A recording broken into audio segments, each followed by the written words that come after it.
Club nights, hip hop steps. పూర్తి వివరాలకు చదవండి రేపటి సాక్షి దినపత్రిక. కాసేపట్లో 3 జిల్లాల నేతలతో వైఎస్ జగన్ సమావేశం. విశాఖపట్నం, అనకాపల్లి, అల్లూరు జిల్లాల పార్టీ నేతలతో భేటీ. జిల్లా అధ్యక్షుల ఎంపికపై చర్చించనున్న వైఎస్ జగన్. యాప్ ద్వారా మూసీలో ఆక్రమణలు నిర్ధారిస్తున్న అధికారులు. రంగారెడ్డి జిల్లా పరిధిలో 332 మంది నిర్వాసితుల తరలింపునకు ఏర్పాట్లు.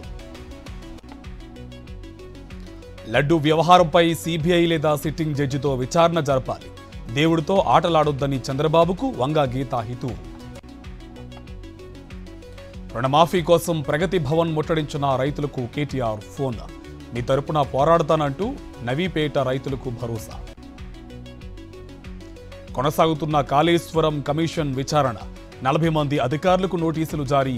త్వరలోనే ప్రిన్సిపల్ సెక్రటరీలకు నోటీసులు ఇవ్వనున్న కమిషన్. 2 రోజు పోలీస్ కస్టడీలో జానీ మాస్టర్. అత్యాచారం జరిగిన స్పాట్కు జానీని తీసుకువెళ్లనున్న పోలీసులు. జీహెచ్ఎంసీ కార్యాలయంలో చాకలి ఐలమ్మ జయంతి వేడుకలు. నివాళులర్పించిన కమిషన్, ఇతర అధికారులు. హన్మకొండ న్యూ సాయంపేటలో చాకలి ఐలమ్మ విగ్రహం ఆవిష్కరణ. ఐలమ్మ పోరాట పటిమ స్ఫూర్తిదాయకమన్న ఎంపీ కావ్య, ఎమ్మెల్యే ఆయని రాజేందర్. సిరిసిల్లలో వాటర్ ట్యాంక్ ఎక్కి రేషన్ డీలర్ల ఆందోళన. పాతవారికే రేషన్ షాపులు కేటాయించాలని డిమాండ్. వరంగల్ జిల్లా పర్వతగిరిలో ఆర్య వైశ్య సంఘాల భారీ నిరసన. పొట్టి శ్రీరాములు యూనివర్సిటీ పేరు మార్చొద్దని డిమాండ్. మహబూబాబాద్ జిల్లా కురవి మండలం బలపాలలో దొంగలు హల్చల్. ఇంట్లో చొరబడి 6 తులాల బంగారం, వెండి, నగదు అపహరణ. ప్రకాశం జిల్లా అర్ధవీడు మండలం అచ్చంపేటలో పెద్దపులి సంచారం. మేతకు వెళ్లిన ఎద్దుపై దాడి. పొలాల్లోకి వెళ్లేందుకు భయపడుతున్న రైతులు. ఎన్టీఆర్ జిల్లా నందిగామ ఆర్డీఓ కార్యాలయం వద్ద మధ్యాహ్న భోజన కార్మికుల నిరసన. రాజకీయ ఒత్తిళ్లతో తొలగించడంపై ఆగ్రహం. విధుల్లోకి తీసుకోవాలని డిమాండ్. విశాఖ నగరంలో పలుచోట్ల భారీ వర్షం. అల్పపీడన బలహీనపడినప్పటికీ కొనసాగుతున్న ప్రభావం. బంగాళాఖాతంలో కొనసాగుతున్న మరో ఉపరితల ఆవర్తనం. జలదిగ్బంధంలో ఏడుపాయల వనదుర్గ భవానీ ఆలయం. సింగూరు గేట్లు వదలడంతో భక్తులకు దర్శనం నిలిపివేత. పల్నాడు జిల్లాలో కొనసాగుతున్న టీడీపీ నేతల ఆగడాలు. లంకెల కూరపాడులో వేధింపులు తట్టుకోలేక వైఎస్ఆర్సీపీ కార్యకర్త ఆత్మహత్యాయత్నం. మహబూబాబాద్ జిల్లా కే సముద్రంలో జోరు వాన. వ్యవసాయ మార్కెట్లో తడిసి ముద్దైన మొక్కజొన్న. తడిచిన మొక్కలను కొనాలంటూ రైతుల ఆందోళన.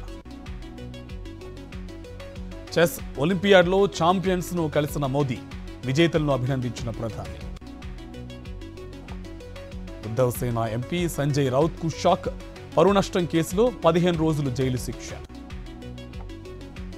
తమిళనాడు మాజీ మంత్రి సెంథిల్ బాలాజీకి బెయిల్.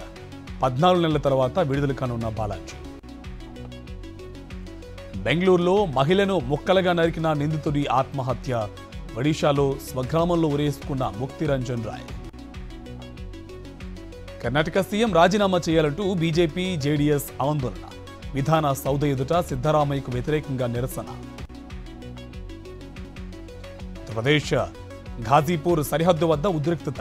రాహుల్ గాంధీకి వ్యతిరేకంగా యూపీ బీజేపీ ఓబీసీ మోర్చా ఆందోళన.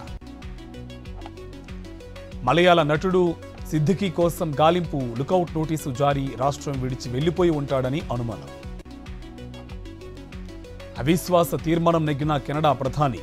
జస్టిస్ ట్రూడోకు మద్దతుగా 211 ఓట్లు. లాభాల్లో ట్రేడ్ అవుతున్న దేశీయ స్టాక్ మార్కెట్లు.